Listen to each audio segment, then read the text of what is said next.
There's a lot of stores out there with invisible booby traps, and it is not safe for people. So I think that new characters, or perhaps a character coming out after they've been around for decades, representation is important for everybody. Yeah. Every single person should see themselves in some kind of media. But since we're in comics, that's what I can talk about.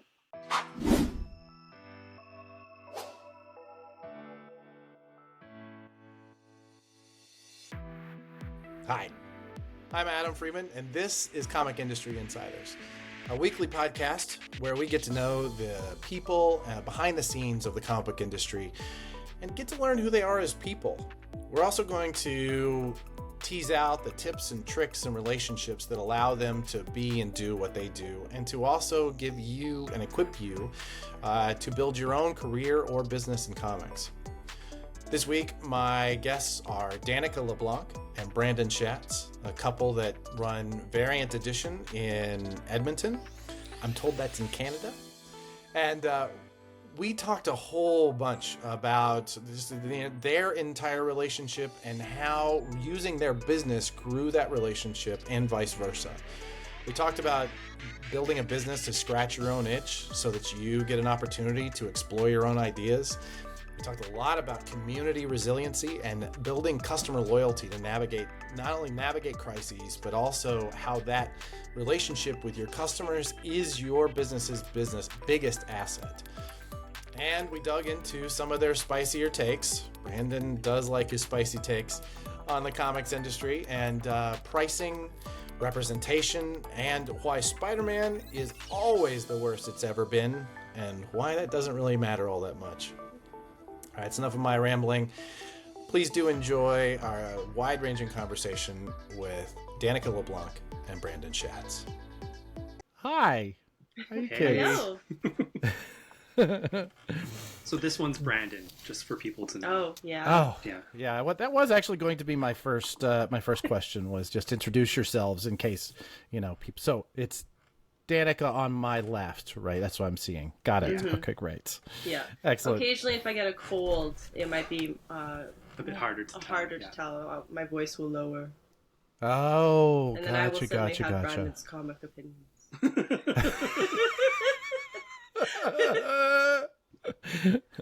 I cannot imagine that those would be easy to track. Although there has been a shifting target over the years a little bit. That's been fun to watch. Well, let's start this off. Let's start this off by just talking about the two of you. Obviously, a team. Obviously, partners in business and in life and in cat parenting. I've heard a lot about your cats, the sound engineers, right before we got started. Tell us, how did you guys meet, and how did that play into this weird business of ours? Well, we met through a friend at a Doctor Who viewing party. Yeah. Oh my god. My friend. That's the nerdiest meet cute ever. What? Oh, it gets better. Oh. So my friend actually met me by coming to the comic store that I worked at the time. Okay. He went to a shop that was more local to him, and when he wanted to open a file, they said they had no room. So he came to my store. I set him up, and then because you had room, right? Yeah, exactly. I assume. You Yeah. just make room. Yeah, it's What kind of does an that mean? expanding You don't thing. have room. I will never understand that.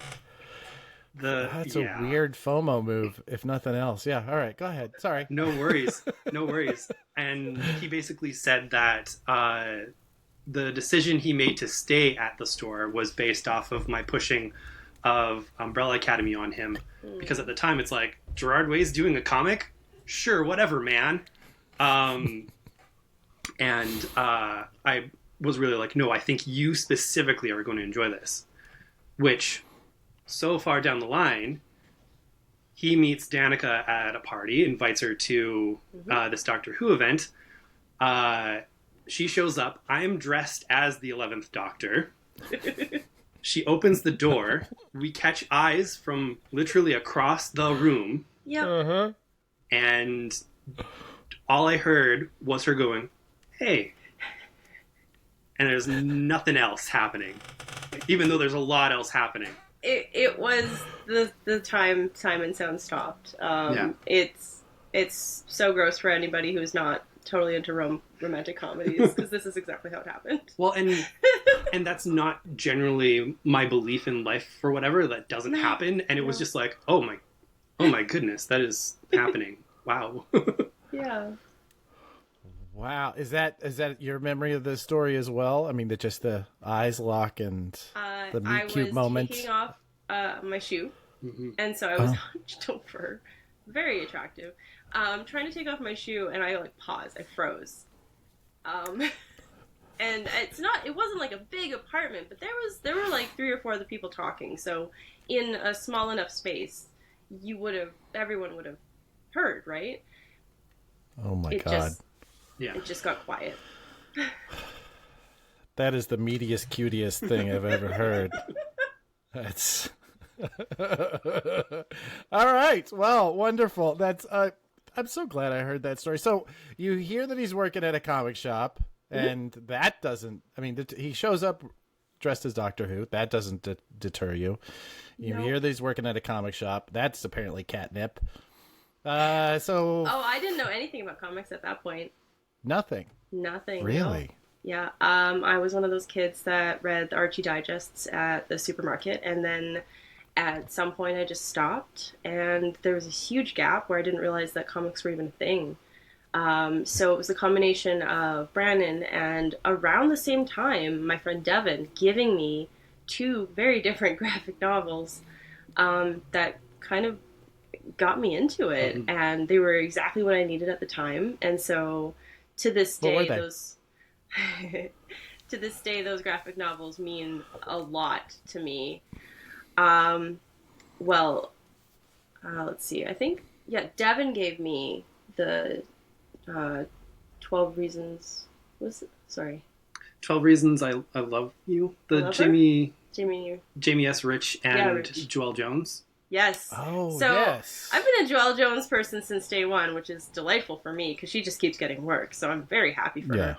And I saw something she did today that was just jaw-dropping. She's phenomenal. Yeah. She's just growing leaps and bounds. Every year she just gets better. I don't think there's going backwards for Joelle Jones. Yeah. No. So it was that and Gail Simone's Birds of Prey. Excellent. Yep. Yeah, I could see. Yeah, no, I mean, I can see how there's a through line to the 2 of them, and yet they are very distinctive. Yeah, from 2 separate people, of course, but they made sense for me because both of the guys gave them to me for different reasons, knowing that I would like them. Right. That's excellent. Also, that both of these guys are trying to win your heart with comics. I think that's wonderful. We can see who made the best recommendation, though. Obviously, he's sitting here. It's Yes, no, Devin is like my brother. He's still in my life, very much. Yeah, it wasn't. They weren't fighting over me. Oh my gosh. Devin was actually a customer at my store, and I hadn't realized it, and I went with Danica to a friend's show, and I was like, I know that guy. And he walks up to me and he goes, hey, pal. So, I know we're kind of friends, but if you hurt her, I am going to fight you. Well, that's good. I'm an only It's child. that tone, too. And he is basically the brother I never had. So, unfortunately for Brandon, he got the older brother threat. Listen. I just love that Devin was so specific about it. There was none of this, I'm going to break you, I will maim you. I'm going to fight you. I might lose, but fistas will be cuffed. That's absolutely the truth. Yeah. Oh, yeah. So how do you make that leap from a Doctor Who party to owning a comic shop together? Where does how does that story go? A bit of a journey. So I was working at another comic store. I can't remember for how long at that time, but I ended up working there for 8 years total. And over the course of working there, I became store manager. I was essentially running things. Like the only thing that they never let me do was sign checks, which meant that I had to call them to come in to sign checks, and they hated that. that you already wrote up for them. All they had to do was sign it. Yeah. Gotcha. Yeah. And at a certain point in time, they're just like, hey, we would like to keep you. We're going to offer you part of the business. Now, what ended up happening was they used that part of the business over my head and would routinely be like, see, this is why we haven't gotten this done yet. Is because sometimes it would be as simple as forgetting to take out the garbage one day. It was something that I talked to new hires about. If there's a job that absolutely needs to be done and there's a job that the owner has told you to do that job, because he will show up unexpectedly, telling you that he will not be showing up. He will look at that one thing. He will not tell you that he is happy that it's done. But if you don't do it, then the day unravels. So, solid advice. Had to get out of that atmosphere, basically. First, there was going to be a writing gig that kicked off, but the money immediately disappeared for that, and we talked about what to do. Mm-hmm. Of course, me being me, I was just like, I could go back, I guess. No, at that point, we were living together, and he would come home every night miserable with a horror story after horror story, and I just kept saying, you can't work there anymore. I don't care what you do, but you have to find something that makes you happy. Meanwhile, I'm working for the government and I'm miserable. So, yeah. So we decided to be miserable together. Yeah. No, through a process of mismanagement and them reorganizing teams to the nth degree, as governments are known to do, it went from the greatest team, someplace I thought I could see myself for decades, to just the absolute worst every day. And then I started coming home with horror stories. Mm-hmm. And, at that point, he was starting to kind of think, maybe I should open my own place. I have time to sit down and think about it. And I was helping him out when I wasn't at work. And I realized I was helping him more and more and more. And maybe I should be a part of this. Yeah. And we teamed up. Yeah, and by that time, too, you've gotten into comics a lot as well. I did, yeah. But I also had the business background, so I knew I could be additive to the company. Exactly. He knows about the processes and all that kind of stuff, whereas I am more of the ideas and the comics and whatnot, and she's the reason Variant Edition actually runs. Gotcha. I pay the bills. Yeah. So you got someone else to sign the checks. That's really what we came to. So eventually, you can still sign the checks. It was very important to me that I be able to sign checks. That's not even a lie. No, I mean, there was a lot of great ideas that he had that he could not apply at that other store and was outright refused to, basically, or they denied him.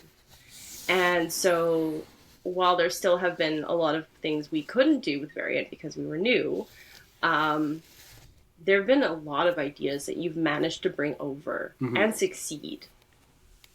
And even if the prior owner doesn't see that, per se, you know that you made it work. Yeah.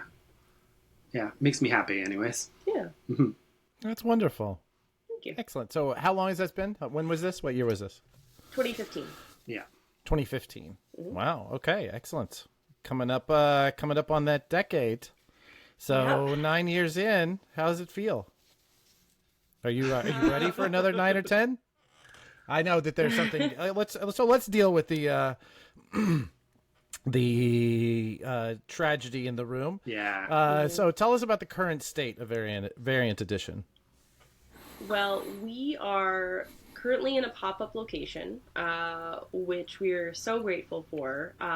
Friends of ours who own a gaming store in town swooped in, and they invited us to use a bit of space. Becoming the first ever comics and game store in existence. It's his bit. Yeah. That's crazy. What a crazy blend of ideas that is. Absolutely. That's quite the cocktail. He and David are very similar in their hijinks level. Yeah, absolutely. Yeah. So what happened was the end of January, the basement of our building, thankfully we're not in the basement, we don't have any stock in the basement, but the basement flooded. So we get an email the morning of, we race down. There's water trucks pumping stuff out of the basement. We have to go. We go in and we check our store. Nothing's harmed. But since they have to get all the water out, and then B, because of water, shut off the power and heat, no businesses are allowed to run. So since the end of January, no businesses in that building have been able to work, and we've all been kind of figuring out how to do that without a main location. Yeah. And there's been some businesses that just simply have had to stop. Yeah. Which is horrible. We are very lucky considering the situation. It could have been absolutely devastating for us if we had any product down there, if we had been in the basement. We have a paper business. We would have just been done. Exactly. If our store had been in the basement of that building, the situation that we managed to cobble together, which was the first weeks, bringing the files and the point of sale system into our house and just running a couple pop-up pickup days and deliveries and phone calls and all that kind of stuff. We wouldn't have been able to do that. Plus, we would have had to replace all the stock because we wouldn't have anything to sell. But we also wouldn't have anything to sell to get the money to get that stock. And, it just would have been a mess. Yeah, that would have everything would have been done. Yeah. Until, you get the insurance money, which is months down the line. And you can't, in the comics periodical business, you can't exactly go, wait 3 to 4 months, we're good for it. To your customer base. No, customers and vendors alike don't like waiting that long. That's for certain. Oh, goodness. Wow. Well, at least we all went through a global pandemic, making us all really flexible in running our businesses. Right? We learned we all a had lot. to figure out what is the base, core base of our business. What is the value, and how do we exploit that, or how do we give value in that space, no matter what, right? That's really interesting. So, I know that there was we talked a little bit before we started rolling about community resiliency. I believe was the phrase you used. Yeah. So talk about how you've leaned into that, and what has that effect been on your business now? So a big part of community resiliency is something that we kind of didn't realize that we were doing. We just thought was good business practices. And one of that is being extremely communicative with your customers and getting to know them as human beings in general. So it's not just, these people buy these books, you just kind of let them walk in, walk out of your life. It is giving the experience that the big box stores can't actually give them, which is the personal recommendations and the personal attention. And just from giving recommendations, you get to know them in general. So we ended up building this great community of people by selling them books, and not. I begrudge no one who does this, but because, as I always say, when people are like, "Oh, so and so is flipping that book for money," I'm like, "So am I. Technically, I'm buying these books at a cheaper cost. I'm selling them to you, and I'm making money, and that is how I'm eating. I can't go around pointing to the other dude who bought that copy from me and just being like, how dare you? Nor am I going to sell that for $50. Because if Marvel and DC think it's a good idea to sell a comic for $50, they're going to do it. It's not a good idea. Not when you're building a customer base. You get that money today. But what you also lose out on is, you're the place that has all the hot books because you have them priced up. You get no loyalty from that either. A person's going to go where they can find the experience they're looking for. If that experience happens to be more on sort of like the high-end comic books, you can get a certain amount of customer loyalty and community from that. But at the end of the day, if you don't have those books they're looking for, they stop going to see you. Yep. But if you are giving them that experience of connection with story each time, and that's coming from you or Danica or any of our employees, then they're coming to us. And when COVID happens, when the shutdown happens, and we really had one of the luckiest situations for COVID, which was Diamond announced that comics were stopping. And 2 to 3 days later, Alberta announces the non-essential shutdown. Yeah. So it was very weird timing, and it was almost, I think, the same week that Alberta quote unquote reopened, and Diamond announced that they were coming back. So we were like, okay. It started that week. It just, everything shut down at the exact right time. Yeah. Which is extremely lucky for us. Obviously, that's not a thing that we brag about. It's just like, it was a good thing that pandemic happened like that. It's just this silly, weird coincidence that you couldn't have possibly planned for. I mean, Diamond's in a whole different country. Like, this doesn't. It's not. None of them were plotting together. But it was really nice that we had already signed with multiple book distributors, because then we didn't have to worry about not having single issues. We still had stock coming in. We were probably the only store in Edmonton that was still getting stock, because comic store, we were with the pros distributors, which wasn't a thing at the time for a lot of places, and in addition to that, we had built that community resiliency. We had already started doing our weekly new product show. We basically changed that to daily. It was a daily check-in that we would talk to the customers and tell them about how we're doing, give them a couple recommendations, ask them how they were doing, and just sort of share and help each other out. We already had our online website, so that was running well. We'd already done in-city deliveries for a few years before then. Started with low mobility customers who we deliver to for free, because it seems needlessly cruel to be like, can't get anywhere? That's going to cost you money. And then extending that out to folks who, just don't have time, and that does cost them money. Or like a lot of people were working from home at that point. And that makes sense. And for us, we just basically qualified everyone during COVID as low mobility in a sense, because you should not have been going anywhere. You are essentially low mobile. And so a lot of the things that, they were telling businesses to pivot to, we had our newsletter, we had our social media going, we had all these things. We already had connection with all these people.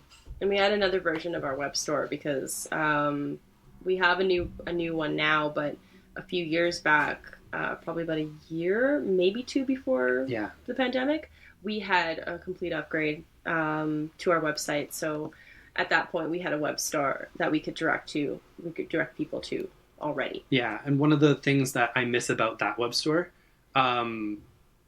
which I would want to port over, it would just be extremely difficult, was the ability to choose multiple genres.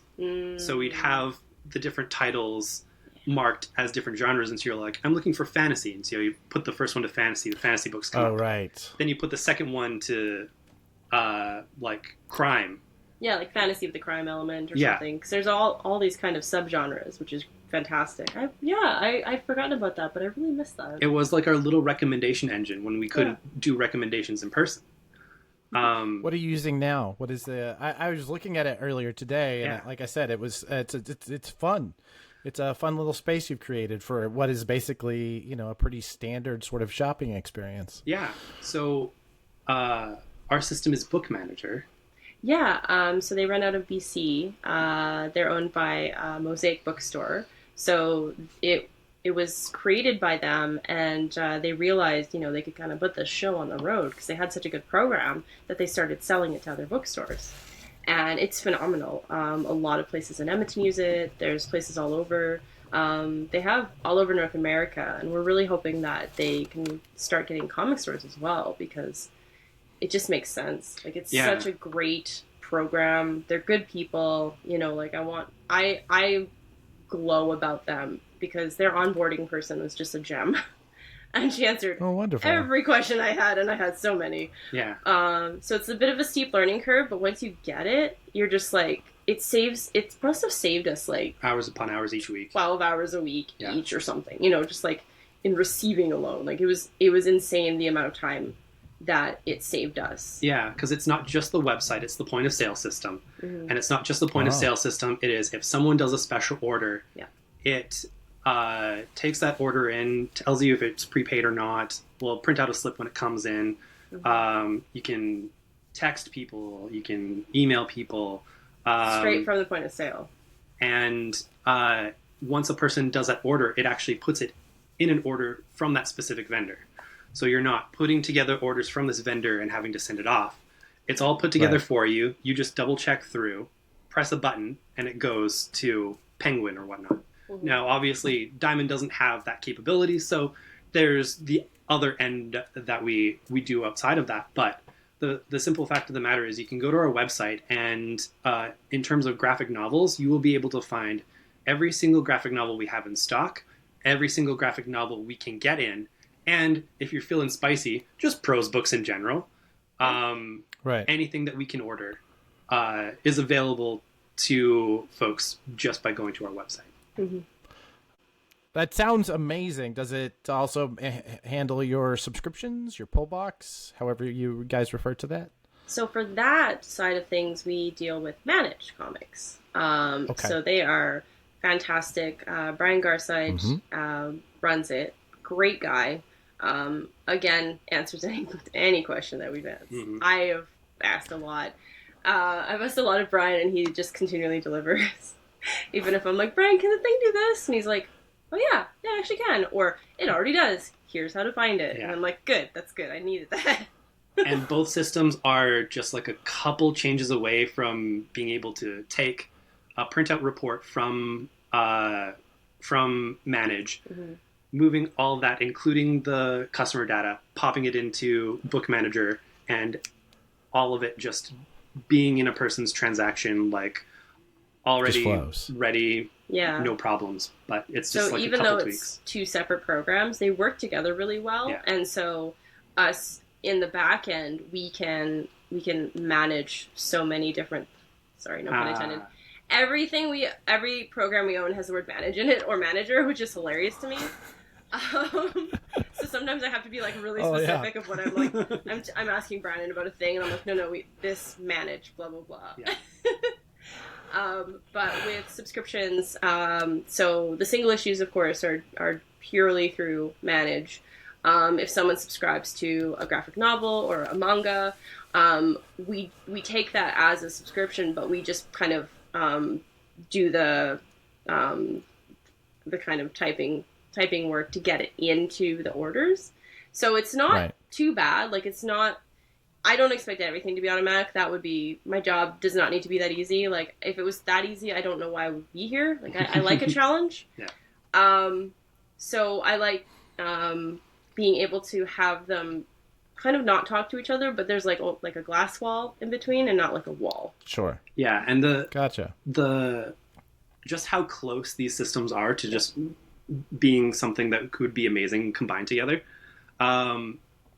Book Manager also has a great capability to take in used product, and it will also put your used product or your bargain product or whatever classification you have, signed product, on the same listing as the book.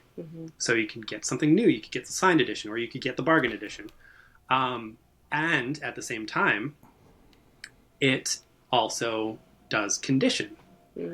So for, say, someone who might want to be doing older comics, there is a way you can basically upload that. You would have, your specific issue be a specific barcode, and you could do condition on the site.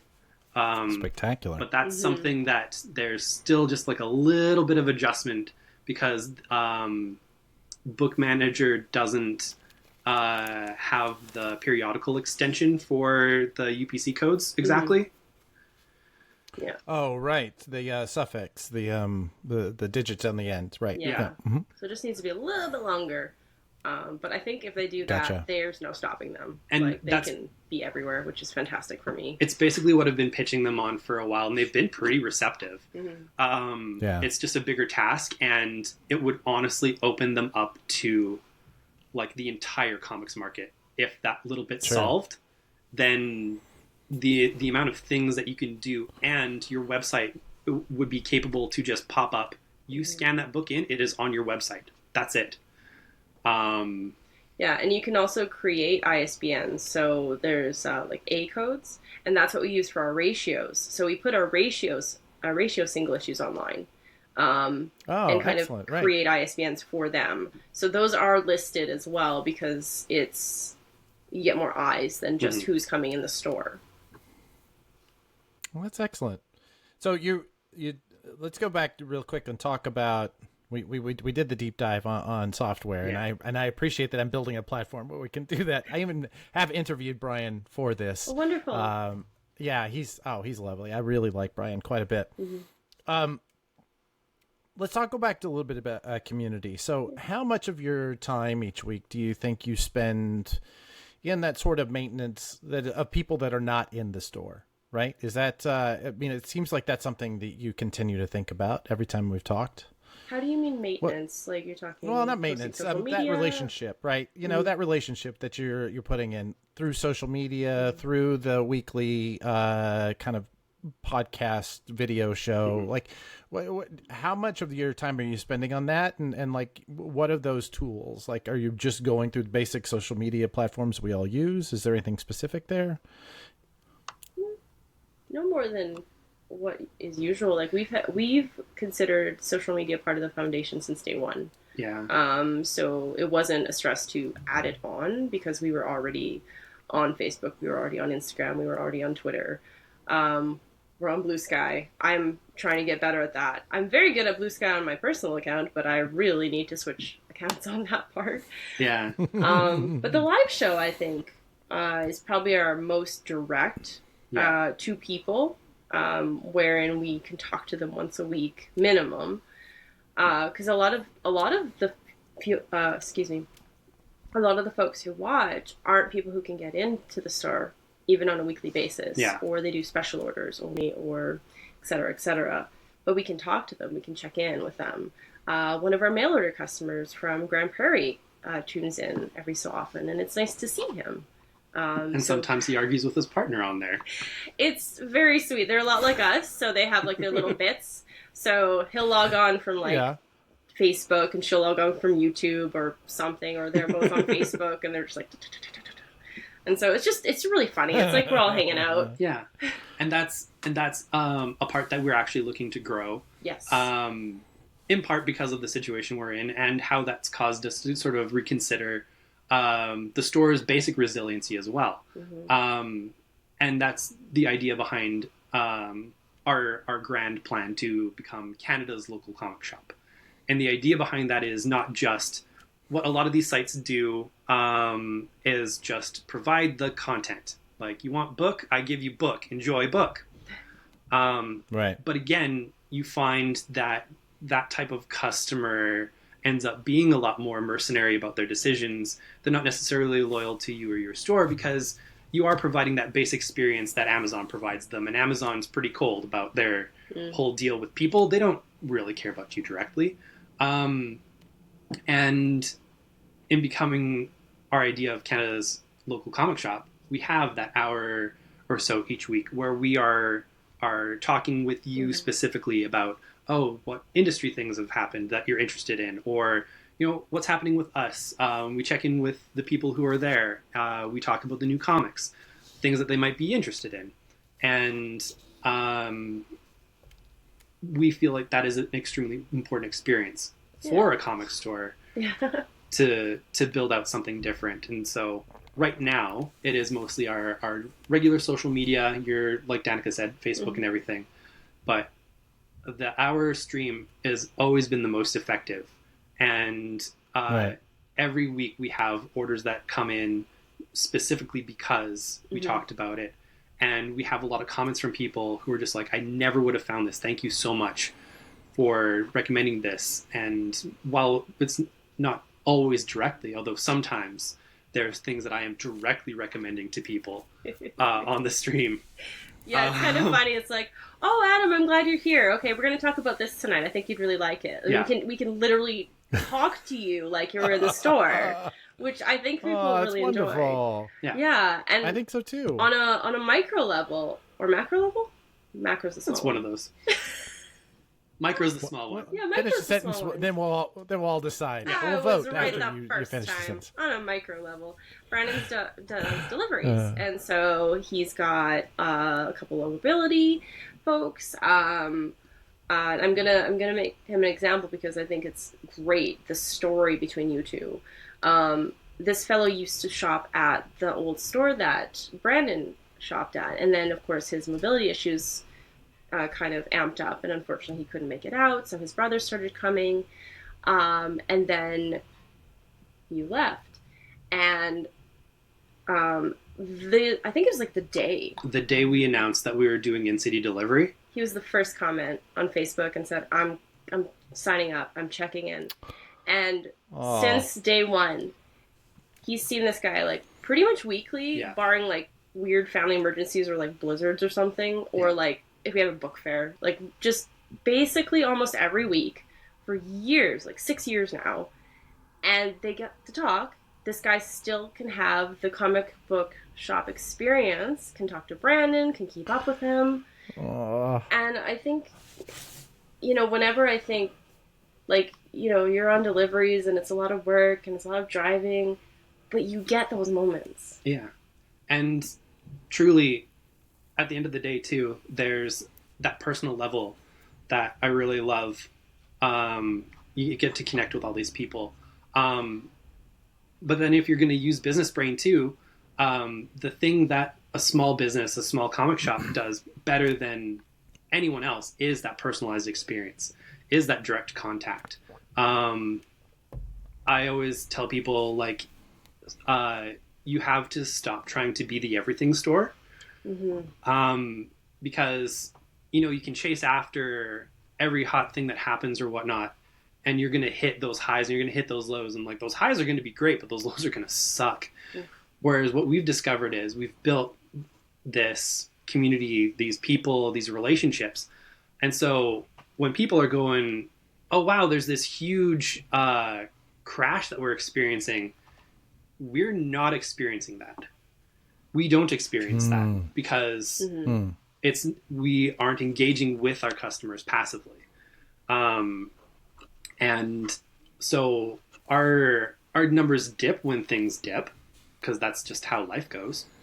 But man, I don't feel that roller coaster that I used to at the old job. And it is honestly one of the reasons why we still exist after a pandemic, after a flood, after intaking another store's entirety due to fire. Yeah, I mean, we started in a recession, so we hit the ground running and have not stopped since. Yeah. I can't wait to see how you handle the locusts that are coming. We're checking it off. Yeah. I have a question about the guy you go see every week, and you take him his stuff. When you go into his house to bring him the books, and he says, "Can I get you anything like a water or something?" Do you ever just go, "No, I'm just looking"? No, for part of that experience, right? Yeah. Yeah, exactly. The one time you get to be that guy.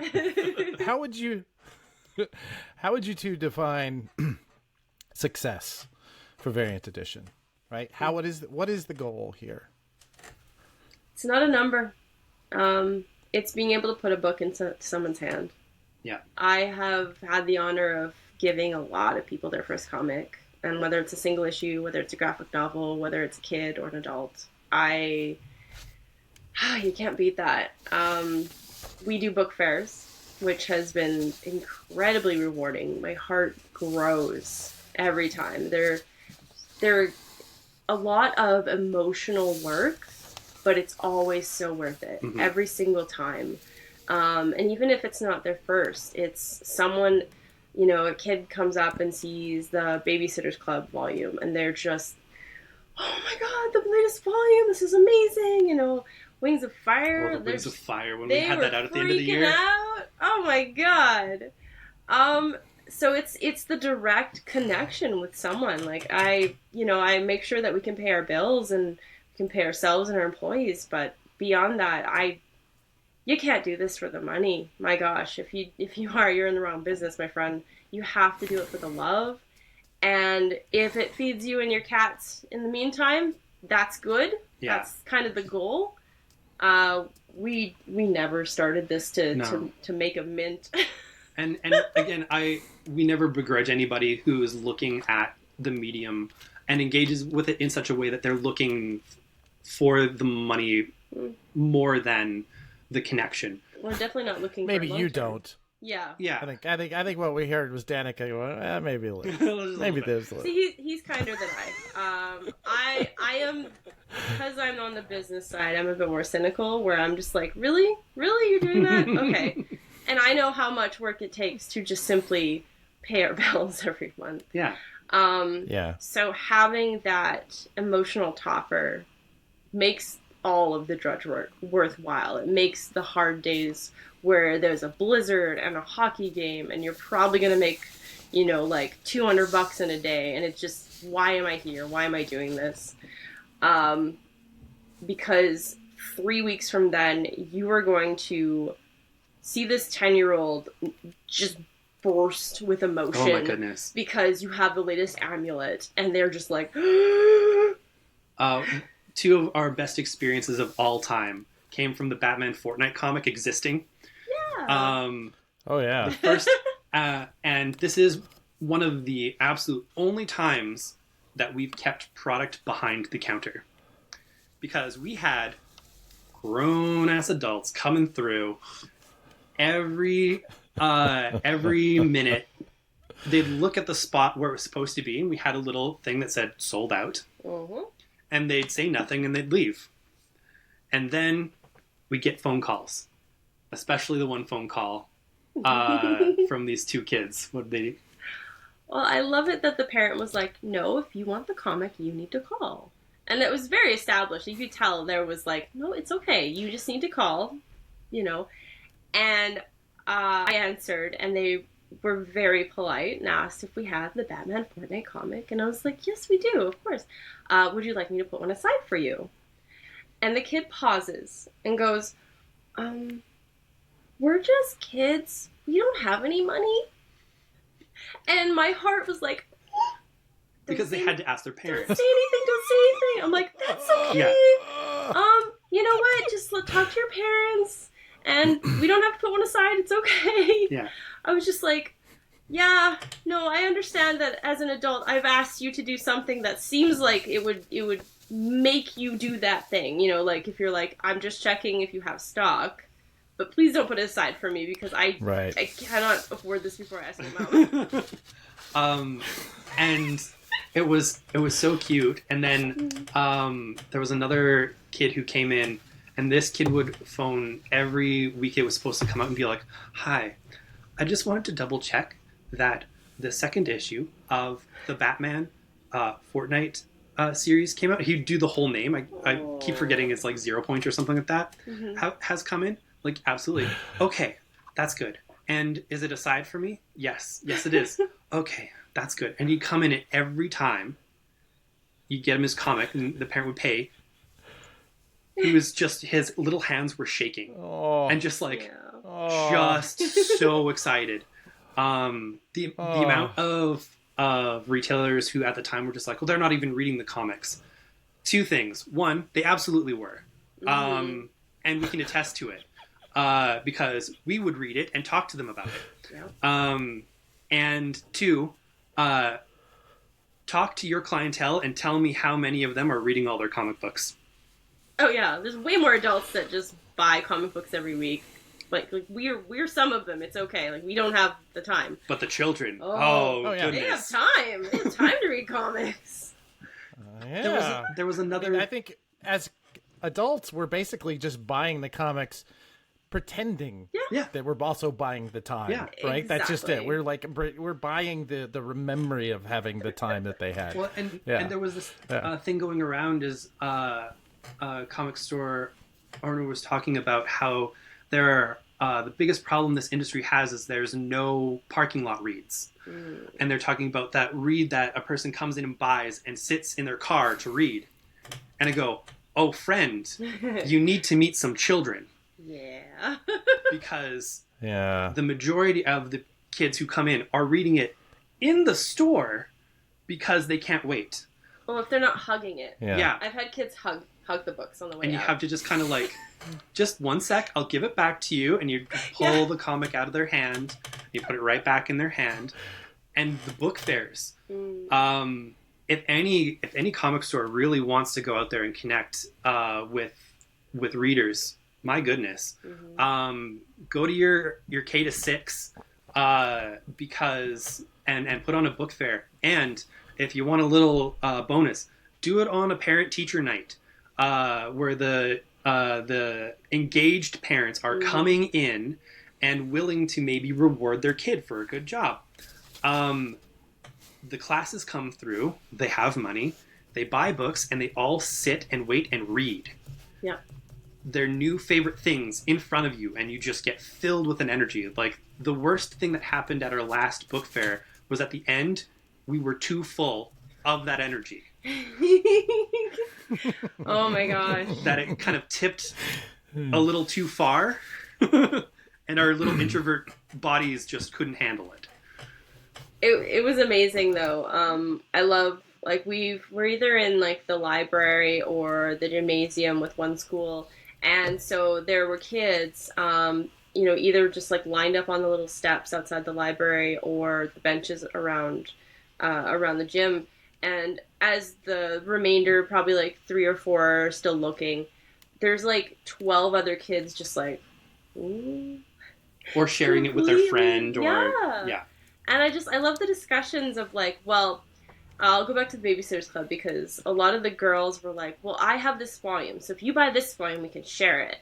And I'm just like, oh, you don't see that with adults, Like, there's just such, like, there's a lot of cynical stuff that gets in the way of selling comics to adults, and there's a lot of beautiful things that come with adults as well.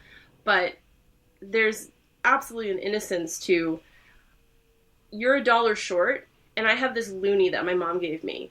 And a loonie is worth a lot more when you're like 8. Yeah. Seeing those kids share that just to help out their friends. That's for Americans, a loonie is $1. Right. Oh, yeah. Well, and earlier, too, we said it would be slow because hockey's on. That's a real thing up here. Oh, yeah. Yeah. Hockey's on, and there's a blizzard. Yeah, that's I didn't realize how Canadian that was to say until you said that. Oh no.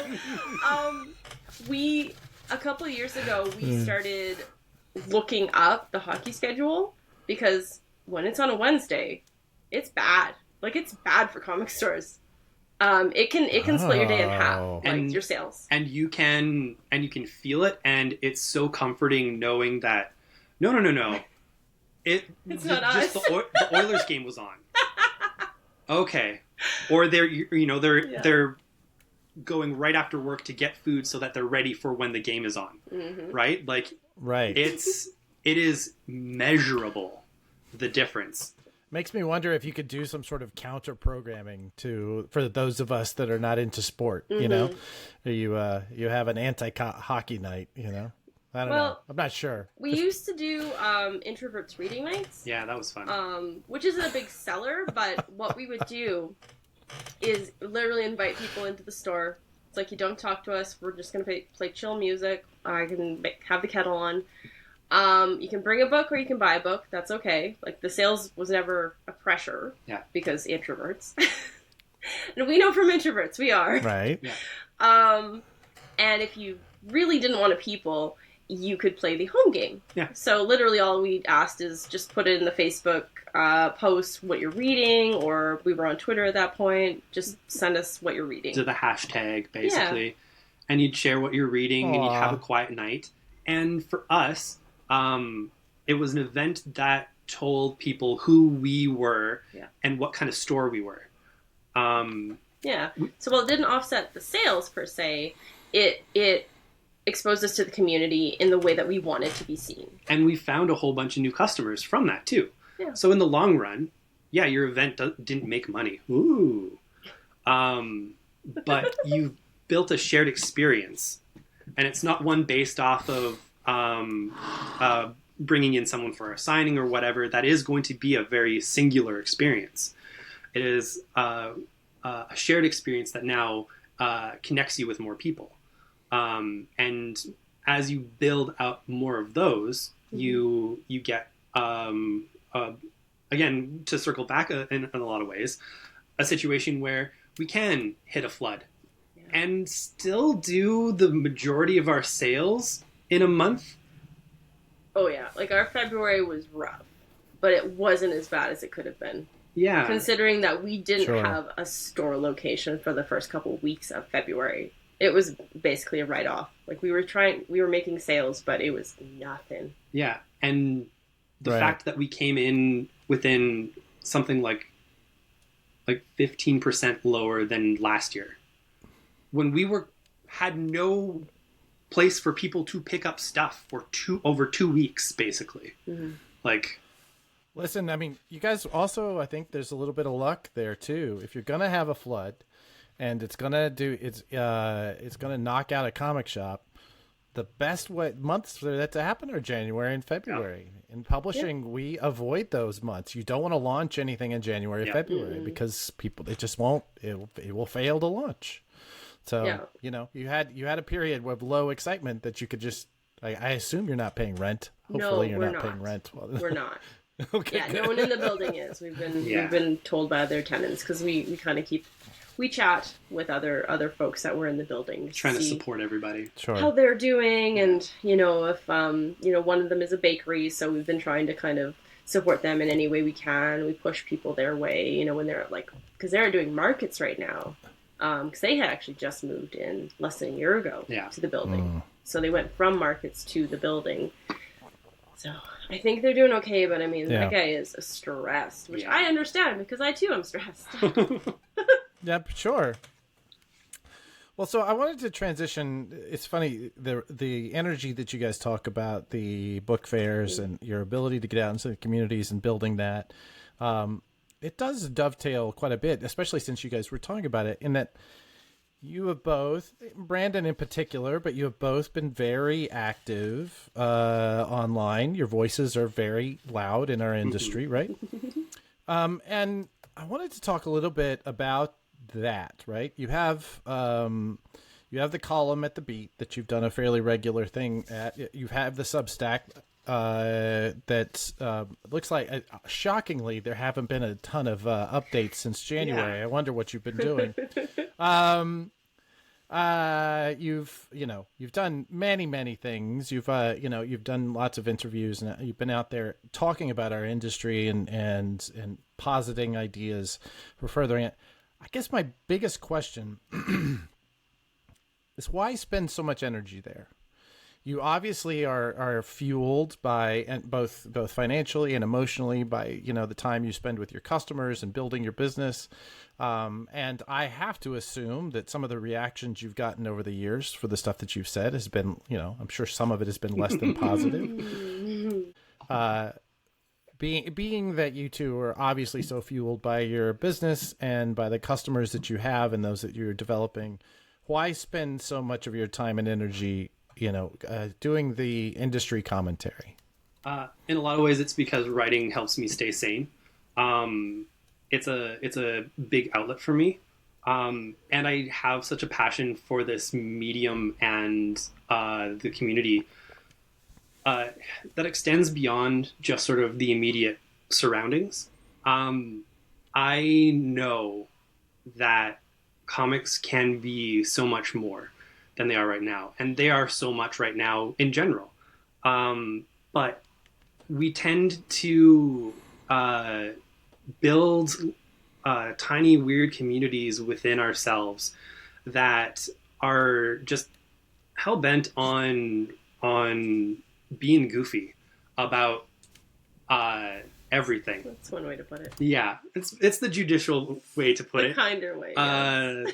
Judicious way to put it. And from things as simple as, hey, I really think that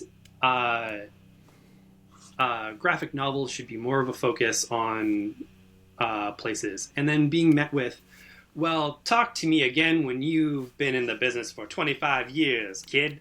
And like, or I can take a look at where the industry's been trending for a long time and just sort of go along with that. And then when everyone else kind of comes around later and is like, hey, did you notice that this is happening?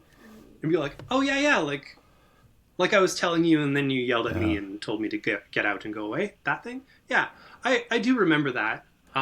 There's been multiple examples over the years of something he'll say or an article he'll write, and 3 or 4 years later it happens, and everyone's really excited about it. But if you go back to, like posts or comments online, the exact same people are like, wow, you're stupid, you don't have enough experience. And for me, when we started, I was the newbie. So I was like, all right, you can say that stuff to me, but he's got 8 years ahead of me. So Sure. Any number that I have, which is not enough for you, because apparently you keep moving the goalpost, add 8. He doesn't deserve this. I can take it. I don't care. and I won't claim to be any kind of like Nostradamus or whatever, because boy howdy, would Diamond have been shut down like 12 times by now. But You've been a huge critic for a while. There's some real spicy words for Diamond in some of those columns. yeah, there's so I've been writing as someone working within comics since basically I started working at Wizards. It was actually kind of shortly after, maybe like 3 or 4 years in, that I actually got picked up by the Beat, but I had something go up at Comics Alliance before that, and I was just writing things. R.I.P. Yeah, and I was just writing things in general, even before then. Back in the days of blogs, running Comics the Blog, great SEO friend. Yeah. And doing things like that. And Comics the Blog even came about because we were working at some other site. Me and a friend were working at some other site, and the thing that they wanted to keep pumping out was all this negativity, all of this like, here's the bad, here's what sucks, here's why we're doomed. And I hope that even in my spiciest of columns, when I'm being direct about something, I do try and take great pains to note potential solutions. That if this isn't working, there's probably reasons why, and we should be working to address them. And maybe here's a way to address this. Maybe we should try something over in this direction. It's never just, this sucks and thank you, goodbye. That is a lot of why we get pushback, is because we tend to offer solutions or possibilities for solutions. And a lot of people just want to vent, and that's okay. There's a time and a place for it. We vent to each other all the time. Yeah. But when you're a huge public face in like the retail world, people are listening to you. And if you don't know what to do, or you're not offering some solution, but you supposedly know everything, then what are the rest of us supposed to do? And I honestly think, as a newer store comparatively to a lot of folks, us starting later, us starting with different technology, us starting with when graphic novels were just like starting to be huge, like, we as a store under 10 years can offer so much. And I don't think they know that. I think a lot of folks who have been around for X amount of years think, well, longevity is the only way.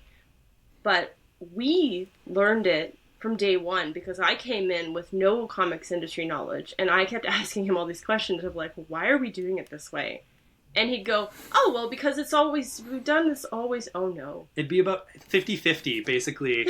There'd be some things I'd be like, oh, because of this. And she'd be like, oh, okay, that makes sense. And there'd be other things where I'd stop and trail off and be like, that's a good question. Exactly. So that's just what we're trying to do to everyone else, is say, Yeah. Why do we do it this way? Because it obviously hasn't worked for 30, 40, 50 years. So we need to just stop complaining about it and figure out how to make it work. Because that's all we're doing in a lot of articles and a lot of groups and a lot of online places is like, this doesn't work. Okay, then what are you going to do about it? Yeah, then what's step 2? Because step 2 can't be, well, remember the 80s? And like, yeah, but you know what was also the 80s? Something completely different from what we have now. The way that we engage with media in general is entirely different. You know, we're not sitting here... we can't engage with, you know, a specific show only at 7 p.m. on Wednesday. You know, we have access to almost everything that we've loved the most in our lives. And so the industry does have to be different because each of these products are competing against someone's passive will to just watch The Office again. And that's a strong pull because... You know, especially when money's tight, it comes back to a lot of the ways that people and even the industry and a lot of companies engage with their product is still quite passive. There is an issue with us connecting with the audience on that level that pushes past the things that they have direct access to at all times. We need to be cognizant of that. We need to know that we can't just go back to the 80s, or as one big retailer had said recently, you know what the industry really is missing? Like a big hit like Saga. And like, yeah. That'd be great if everything sold like Saga, but that's not how popularity works. I'm pretty sure that everyone at Marvel and DC and all the companies right now are sitting there being like, Saga. Well, that was nice while it lasted. We probably shouldn't try and make another big hit. They're not. We could make another Saga, but why bother? Yeah. Why? No, it was as I remember. I believe I know who you're talking about. And when he pitched this to me, it was Saga and The Watchmen. Why not just make those again? Man, I don't know, man. I'm glad you brought that up. We've really been thinking about doing it, but we keep saying no. Why would we want to do that? Like, why would we want all that money and success? The idea, I don't know. The idea that the publishers are somewhat against us in what they're trying to craft. Mm-hmm. A lot of it is going to come down to just some of the realities of the market. You know, Marvel and DC can be a lot more mobile when they're not owned by big corporations that require their quarterlies to hit, that have all of these different needs that somewhat unfortunately can't put the craft as its sole focus anymore. And nor was it ever, because, you know, we make the books are made, money's made, you know, that's how we all eat and function. Mm-hmm. But to sit around and talk and to tell people like, no, we can't come up with new ideas. We need to go back to the old ways, when those structures aren't there anymore, when the connection, the way that people connect with media is completely different, when all of these systems are different. We're never going to be the people who accept like, oh, of course, yes, let's just turn back the clock and we'll all be saved. It's not going to happen, and that's where a lot of my passion comes from. And I will also be purely honest. Variant edition in certain cases runs off of spite. It's true. It's worked in the past. We absolutely have been successful with both healthy outlets and spite. Yeah, I think there's a healthy balance of both because you can fuel yourself with all of this positive energy and build these connections. But I can't tell you how quick I'll get something done if I'm being told I'm wrong. I'm the only person who can tell me I'm wrong. I have that particular brain worm. And so I am very much one of those like, no, you don't tell me how this works. I only tell me that I'm garbage. Thank you. You take ownership of that. Yeah. And that's a good thing. So, sorry. Yeah, no, go ahead. I was please, just trying to be like please. Brandon things. And then that was going to be a thing. I do like that you didn't in any way correct him when he said only I can tell me when I'm wrong. Yes, because you would know. I try. Something I've been chewing on lately, and I mean, you and I, Brandon, we've talked about these things more than once in the past. There was a period where everybody had an open letter about how they were going to fix the industry. And you even, in doing your research, I was reminded that you kind of went after one of them and clicked things off of it. And it was Phil Boyle, and he started this off with a letter of here are the things we think you can make better. And to his credit, he did have recommendations. Some of them didn't feel entirely plausible to me either, but he did have recommendations. But not to get too far into that, and honestly, this is not about dogpiling on Phil. Yeah. I promise. I'm just using this as an example. Okay. Right? In his letter, and honestly, we should not give his... I don't want to in any way make this feel like an attack on anybody individually, right? But in his letter, Phil talked about the effects of, among other things, and I'm quoting here, gender swaps, sexual orientation changes, and outright changes to who's in the suit are short-term headline grabbers. Now, I know, right? We both, I think, because we both come from a place that kind of reacts friction, it has some friction there. However, and this is where I'm asking us to not dogpile on this, because we could say yes, aren't we smart in saying how much we disagree with him, but isn't it possible that Phil and those that agree with Phil are merely describing the world that he and his staff see? Right? They're merely describing the communities that they engage in, and to that end, what they're saying is, we have a community that we have built. We have a community that we engage in. And that community has a problem. We're using our voice to give maybe not as gracefully and delicately as we might like, but we're using our voice to give voice for that community in the same way that you are doing the same, right?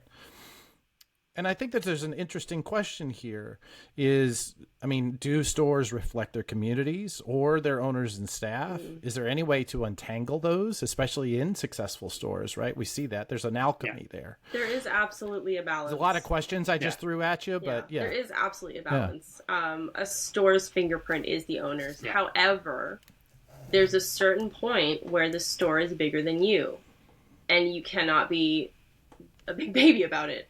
And I'm not just talking about Phil. I'm talking about most guys. So I think that it might reflect the community that he's brought into the store, but I also think that's a loss for him because his issues with gender and sexuality make me concerned about who is welcome or not welcome in his store, whether or not that's openly done. There's a lot of stores out there with invisible booby traps, and it is not safe for people. So I think that new characters or, perhaps a character coming out after they've been around for decades, representation is important for everybody. Yeah. Every single person should see themselves in some kind of media, but since we're in comics, that's what I can talk about. And I always sort of come back to a point that comes up a lot during conversations like this of a fundamental misunderstanding of cause and effect. A lot of places and people who use, say, a comic book character coming out or a female character taking on a mantle as a talking point to further one agenda or another. A lot of that and the ideas that it's driven all come from this fundamental misunderstanding of the cause and effect. Marvel and DC and a bunch of companies, boy, would they be so happy to have the old stories and the old system work and sell just as much as it ever did, without having it change, without having any friction there.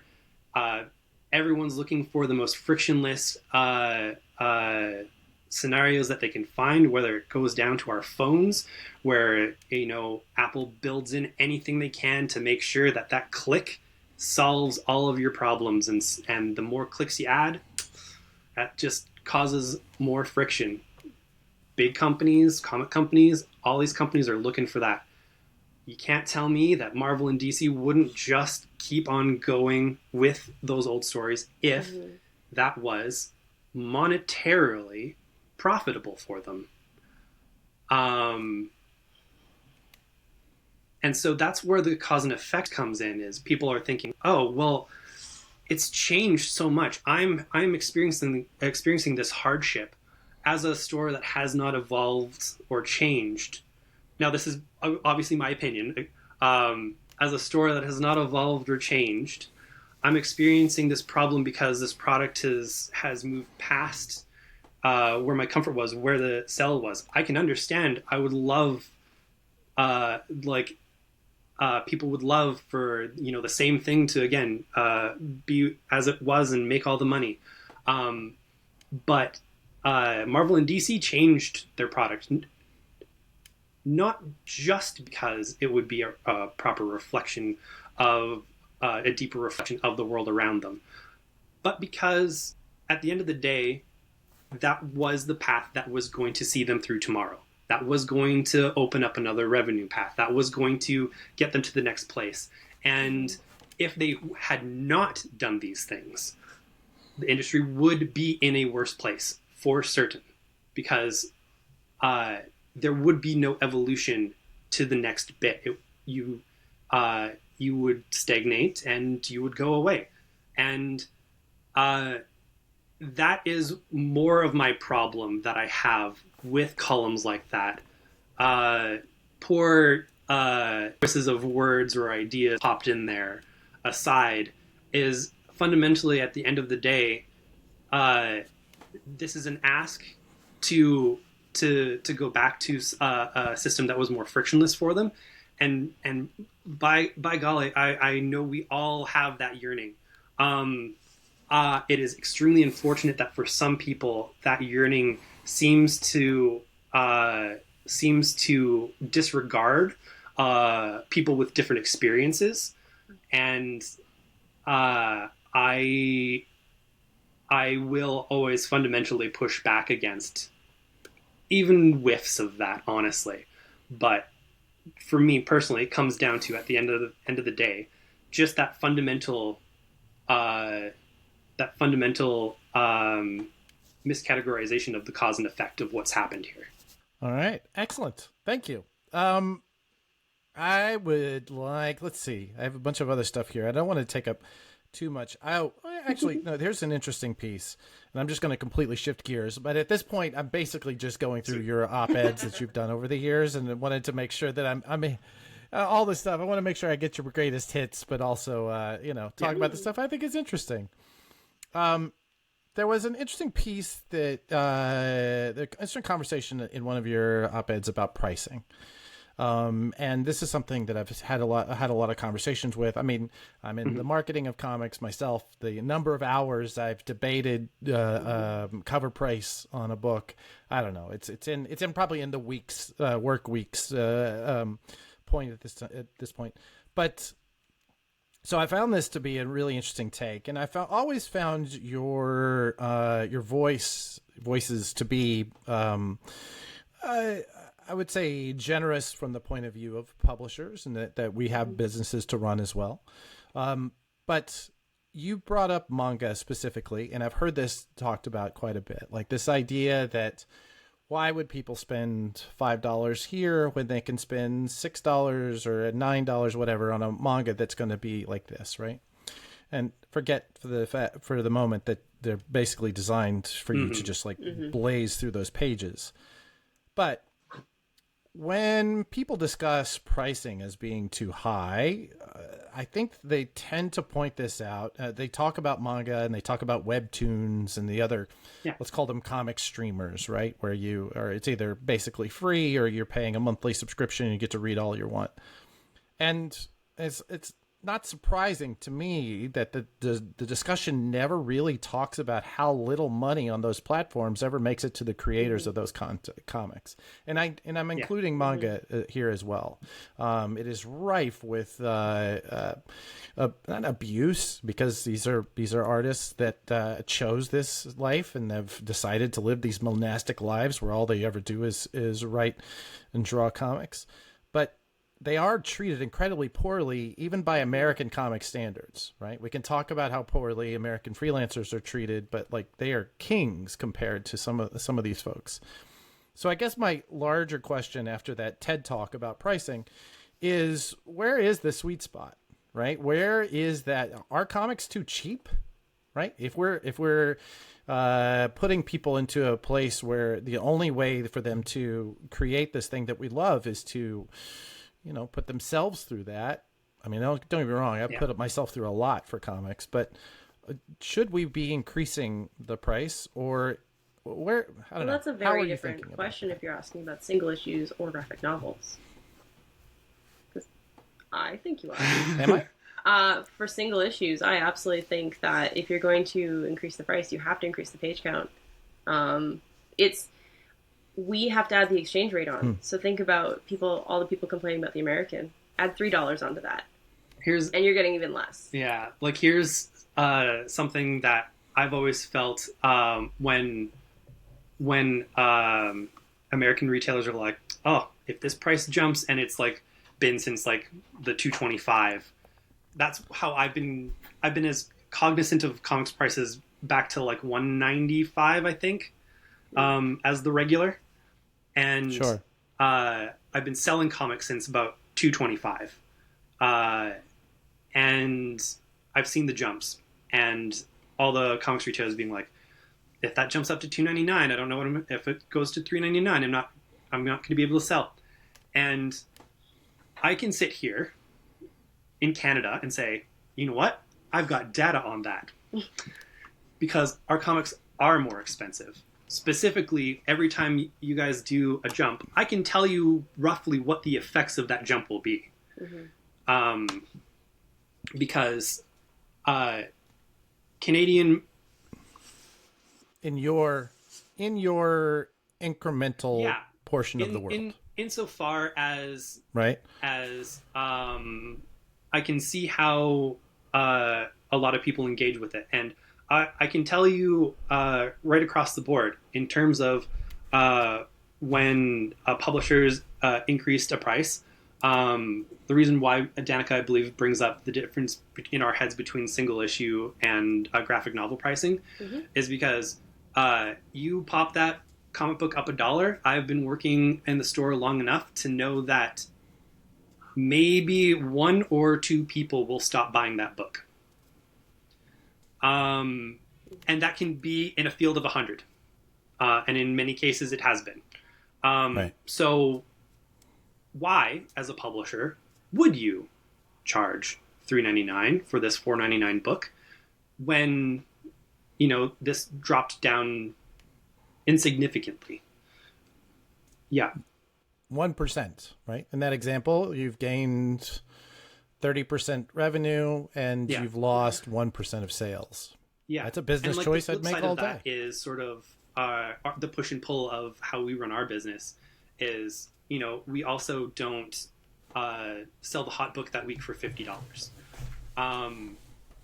there's scales to that, right? There's certain scales to value. Now, when we're talking about the difference between single issues and graphic novels and the pricing of that, a lot of that is coming down to perception. Mm-hmm. So outside of the comics industry, I would say you get a lot of people who engage with the product, and we really don't go to a lot of comic conventions. We go to a lot of other conventions where we're talking with people. We go to a lot of book fairs where we're talking with people.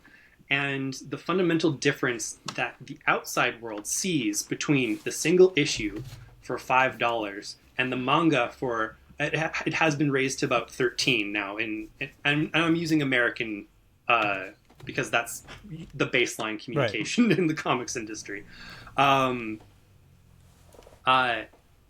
There is a marked perception. There is a difficulty into getting someone into a flimsier product at what appears to be a worse deal. If they're basically looking at it in their hands because they're not yet engaged with it. Mm-hmm. So comics have a big problem with, as always, passive perception. There's work to be done to get past a person's passive look at, what they're holding in their hands. What value does this hold? And like you're saying, that even extends further to the folks working in manga, like the grueling schedules to get out that content that's also monetized in a different way over there before it gets to over here. And sure. How that system is ignored again when you're just sort of like looking at the things in your hands. So I've always been a big advocate of any physical object is worth what someone's willing to pay for it. And the fact that, the price of the single issues keep going up, what we have to reckon with in terms of that is, one, it's so that the format that you want to see continue can actually continue. It needs to be at this price. That's a fact of production. That's a fact of, like you said, creators being paid, everyone getting to eat. On the flip side of that, you're going to have to reckon with the reality that if you want this format to exist, you're not going to take this object and really find a lot of traction outside of people who are already in the medium. No, I see that, and that's exactly the conversation I could tell you that is had when we're making those decisions. And I do think it's an interesting problem, and it has so many different facets. And I feel for retailers who say, well, you do this and my sales go down, right? Mm-hmm. In many ways, that's what Phil was saying. You do this and my sales go down, right? All I'm doing is saying, please stop doing that. So I feel for that. I also know that from, a larger aggregate place, in publishing, we tend to look at larger sales numbers and say, okay, the sales didn't, but they didn't. Or, they did, but not nearly as much as we gained out of it. Or, you're right. We experimented and we were wrong. That happens a lot too, right? Maybe we don't say that last one out loud very often, but yeah, it is an interesting and ongoing conversation, and it's one that I don't know that there is a specific answer for. All right, so a couple quick questions, and then I have a bit of a big wheel I'm going to spin for you here. Just from a marketing perspective, what marketing that publishers do, what gets the attention of your customers? Oh, the customers directly. Oh, that's interesting. Yeah, I was thinking selling specifically to us, the retailer. But... That's my follow-up question. But let's deal with the consumer first. What's the thing that has them come to you? Would you say social media?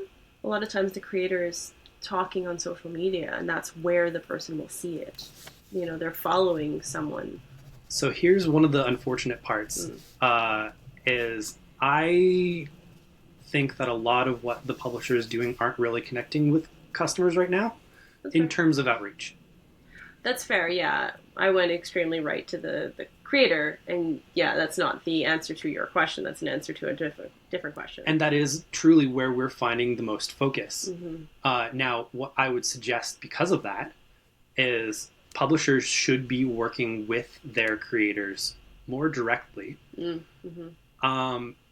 And maybe building in a time or financial budget for them to outreach to their comfort. I think that would be the most effective thing that a publisher could do, because one of the things that I've always realized about social media, and boy, you saw a whole lot of big corporate accounts over the past few years really tick up on that, is people admire a personal account that is very professional. You can get more response of somebody, again, if you're connecting personally. Oh, Kieran Gillen is talking about his book. Mm-hmm. He's talking about how the X-Men are doing this. That's really cool. Marvel goes, hey, Kieran Gillen's doing this X-Men book, blah, blah, blah. Everyone goes, yeah, neat, whatever, man. But, so having the person present the professional, Mm-hmm. and having the professional present personal. That's why you have goobers like the Wendy's account tweeting at someone, Saga's on hiatus, I've got all day. Yeah, and it's honestly worked for us as well. We've brought in the silly... Brought in? Wow. That's I'm ashamed. Like I'm ashamed myself, my family. Nah, English is a English is a shifting target. Let's call Broughton. We've brought silly since day one on Varied Editions Mm-hmm.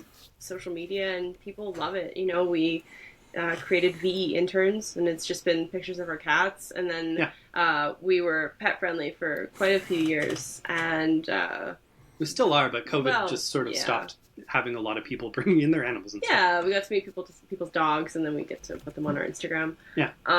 So I mean, in a small way, yes, absolutely. But I like what you're saying, and I absolutely do wish that creators would also get paid to promote their work. Yeah. Because you don't just do the work and then it's done. There's the hustle. The hustle never stops. Yeah.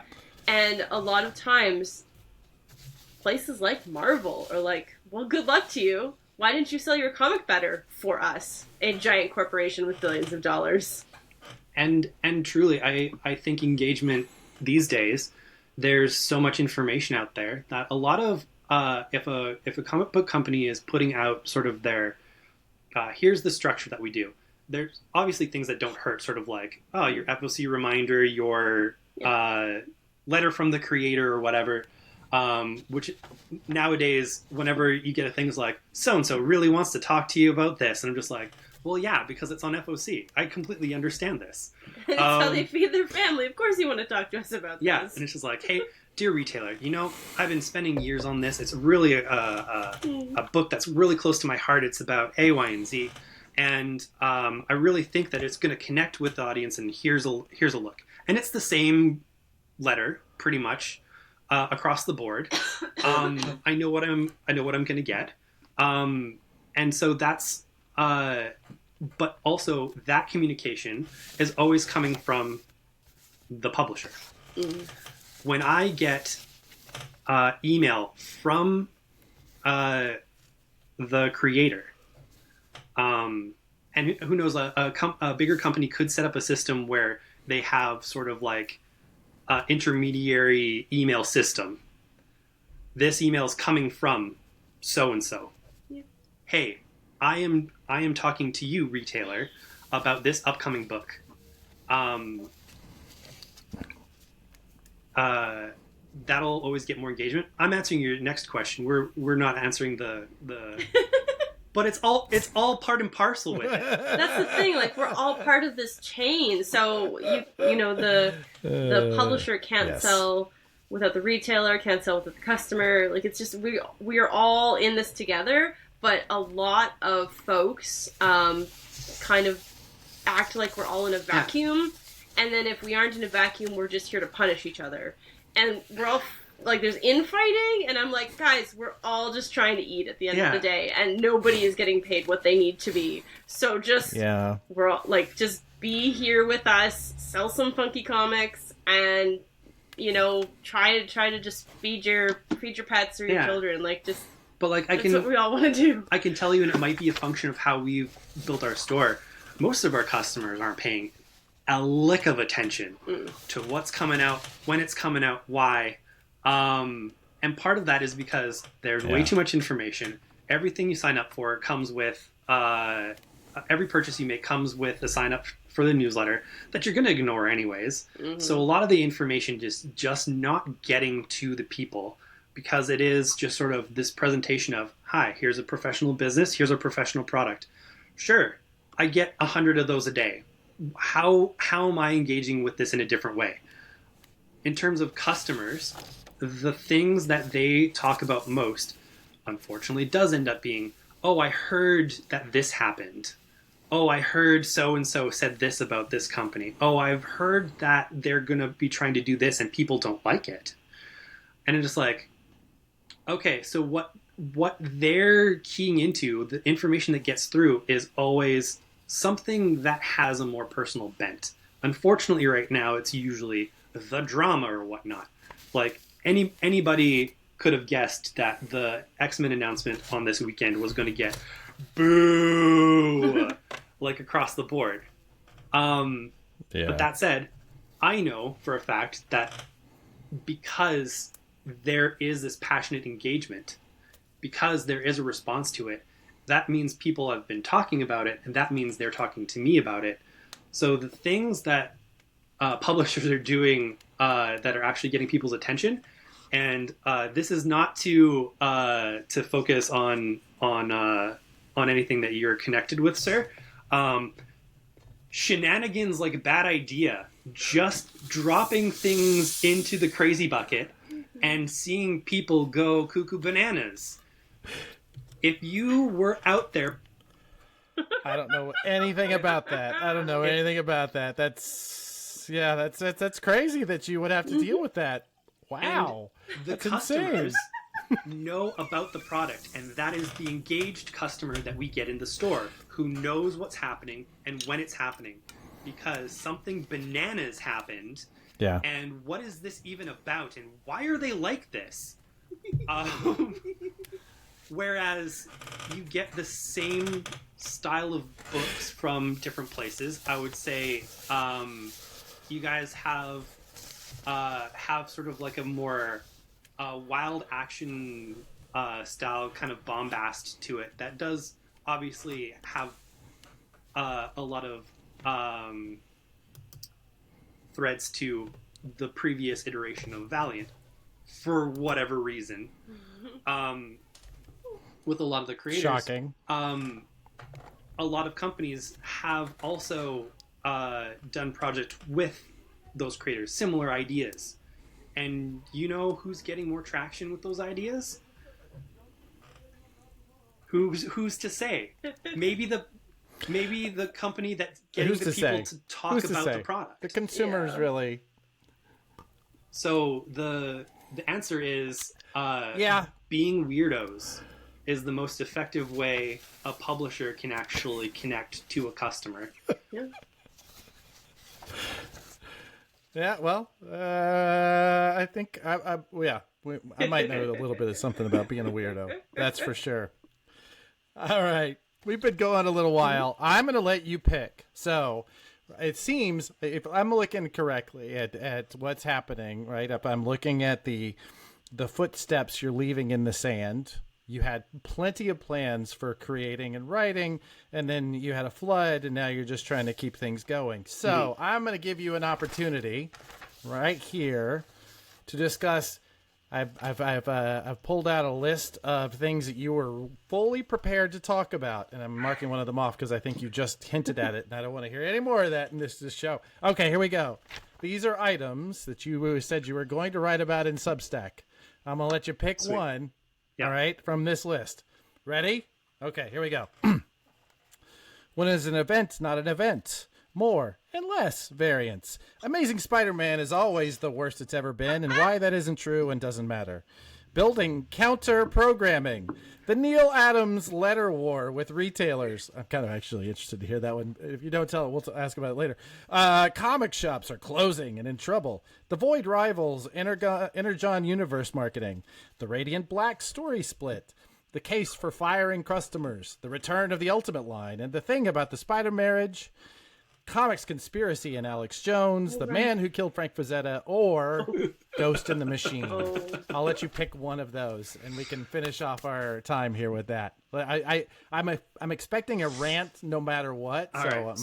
This one actually covers a lot of ground. So I'm gonna go with Amazing Spider-Man is always the worst it's ever been, and why it doesn't matter and no one cares. Alright, so because it's a Spider-Man thing, he's gonna take the lead. I might toss my hat in the ring. Yeah. But Spider-Man's like your guy. So I might If you want to just Flavor Flav your way through here with boys every now and then, that'd be great. Yeah, okay. Alright. I'm ready. I've warmed up. Alright. So okay, here we go. You work in a comic store long enough, you will hear all kinds of things about all kinds of books.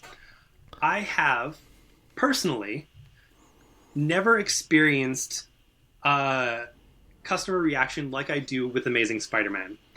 In that, dating back to, I would say, probably when the Clone Wars started, and probably even before that if you look at the letters pages, Spider-Man has never, ever been at its worst. Except for in the exact moment. And it is true across time immemorial, basically. Because you have these customers who are coming in, and they're talking to me about Spider-Man and what they want to see from Spider-Man. And the answer, as it is with most things in our life, is, man, wouldn't things be great if they were like it was when I was a kid? And the answer to that largely is no. Because when you read a lot of the older comics, if you're looking at it from a critical eye, no, that is a poorly told version of the story. And I can say that, at least from my experience of, I've got the omnibuses of the complete Clone Saga and the complete Ben Reilly. That's when I was growing up in comics. One of those starts with Peter Parker just being like, I'm no longer Peter Parker, I'm only the Spider. Great stuff. But ever since then, you'll catch these waves. This Clone Saga thing leads to like a whole bunch of mess. Howard Mackie comes back and is like, Mary Jane and them are together, but they can't be together. So maybe she blew up in a plane, and all these things happen. Mary Jane comes back, she leaves. All these things happen. And throughout all of it, I have these customers who are getting Spider-Man, and they will tell me unequivocally, and almost in majority, this is the worst Spider-Man comic that I have ever read. But they'll keep reading it. And every single relaunch, it apparently gets worse. It shifts person to person that, you know, this person who hated it is actually enjoying this arc, you know, but still, there's a mass noise of this is the worst ever. Except, you're still buying it. They're always still buying it. And in my store experience thus far, in 17 years, I have yet to sell an Amazing Spider-Man book that sold worse than it did before. And it is not because it is a terrible comic. It is because, for two reasons. One, inertia is one hell of a drug, and people really like Spider-Man, and they'll buy it out of habit. But also, Amazing Spider-Man always has, and superhero comics in general, there's always a hook there. It is who the hook is for. And you can build every single relaunch But you need to do the work to find that audience. Because you will keep a chunk of the audience who apparently hate themselves and will get Spider-Man until they die. We've had people that have been reading Spider-Man since they were with Brandon at the other place, and so it's been well over 10 years, and they're still reading it, or worse, they're just buying it and not reading it. And I'm like, honey, nobody is forcing you. I swear I will find another place for you to put that $5. Like, you don't have to. Do not bite. Do not bite the hand, Danica. Do not bite the hand. hand. I've taken up on this. That's what we do. That's why we're so bad at business, Adam. Is we tell people they don't have to buy comics they don't enjoy. In certain situations, if they're complaining, I would be like, okay, so this Spider-Man, you've been telling me for a couple months you have not been enjoying this book. You know what book I think you will enjoy? And I'll do something like a Radiant Black or whatever. But honestly, just to kind of wrap that all up all of these books aren't going to be for everybody, especially superhero books. The only way that these books survive is kind of like what X-Men is doing right now. It's the pendulum. If you don't write and execute the books on the pendulum, where, you know, X-Men is super traditional, and then it goes to Krakoa and it's super traditional, you vary that up because there's always burnout from those groups of people. You are going to have your groups of people who will stay through all of it. They just will. They might hate it, they might love it, or they might not even read it. But they'll buy it. Yeah. It is up to retailers and, in a lot of ways, publishers to get those hooks into the hands of the people who are going to just take that bait and are going to ride that into the next area, and until they get to the point where they hate the new thing. While we don't advocate that a person who hates the new thing keeps getting the new thing, you can't stop them. Mm-mm. They're adults, reportedly. And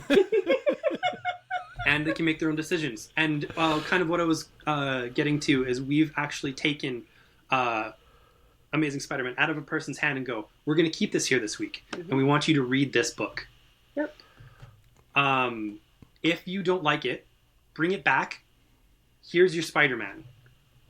You paid for a comic, and let's try this. And some people... You're not going to read Spider-Man this week anyway. Just going to go home and go on your to-read pile anyway. Yeah. Yep. So for some people, that makes them extremely uncomfortable.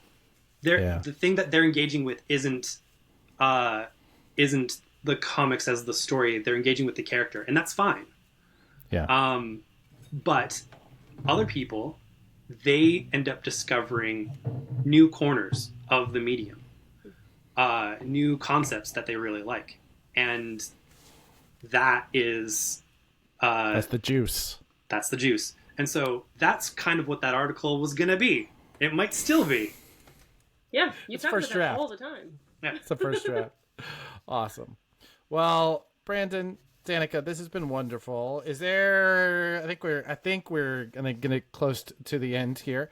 Is there anything before we leave? Is there anything you want our audience of literally dozens of people to hear? Is there a message you'd like to put in front of them? Is there just a close of a sale? You want to what can we say here at the end? If I may? Yeah, absolutely. Foster your community, because they will be with you in the hard times, and there will be hard times more often than you ever desired. Mm-hmm. But you won't be alone, and that is worth its weight in gold. Yeah, that will get you through to having a long career in comics, is having a community. And that's what I tell people, both in comics, customers, and that is a big part of a talk that I do at schools, basically. No matter what you want to do in life, and no matter where you are in life, always look to the people around you, not just your friends, not just your family, but the people who you are surrounded with. Get to know them, and let them get to know you, even just a little bit. And when the hard times come, that's where you're going to find the most immediate and direct help. Amen. Where can people find you two? Where can they be hearing the words or engaging with you? Absolutely. You can find the store at variantedmonton.com. You can find me on most social medias at Soupy Toasterson. Mm-hmm. And you can find me. I'm on Blue Sky at danicahere.social, .bsky? Something like that. Whatever they end up with. It's at Danica.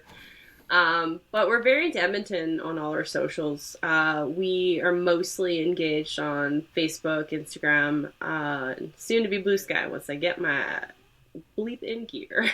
And you can find me ranting with Danica's contributions and edits at theindirectmarket.com and comicsbeat.com. Awesome. theindirectmarket.substack.com. That's Substack, yeah. Just as soon as you get back into a store, that'd be right. Yeah. Yeah. All right. It's taken up a lot of emotional resources, so that doesn't leave much time for writing. Yeah. I have no doubt at all. I have no doubt. Well, thank you guys so much for taking the time here. I know that it's always of value, and I've gotten so much from this conversation. So I'm really looking forward to sharing it with everyone else. Hello again. Thanks so much for watching all the way to the end with my conversation with Danica and Brandon. Thank you to both of you, by the way, if you're watching, for sitting down with me. I got so much out of that, and it was so nice to get to know you. If you are watching to the end, I'm assuming that means you enjoyed this, so please do hit like and subscribe, and let us know in the comments, because we would like to hear from you. And if you liked it, share it with a few other people. It would make all the difference in the world for us. This week, our episode was produced by Steph Gertz, and as always, our research monkey is Anthony Militano. Thanks, y'all. Namaste.